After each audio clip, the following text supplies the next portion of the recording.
Programang ito ay rated SPG, striktong patnubay at gabay ng magulang ang kailangan. Si Marites at Don Julio na lang ang nakauwi sa mansyon.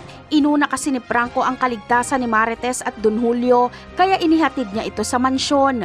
Habang si Tanggol naman ay mag-isang nakikipagbakbakan sa mga Red Phoenix at sa napakaraming tauhan na idinagdag ni Roberto. Hirap na hirap si Tanggol dahil sa napakarami niyang kalaban hanggang sa dumating sa puntong nahulog sa tulay at sumabog ang sinasakyan ni Tanggol. Samantala, agad namang nagsumbong kay Ramon si Marites at Don Julio na inambush umano sila. Naisip agad ni Ramon na ang mga gerero ang may pakana. Galit na galit si Ramon at inihanda agad ang kanyang mga tauhan. Hindi para backupan si Tanggol, kundi sumugod sa bahay ng mga gerero at ubusin ang mga gerero.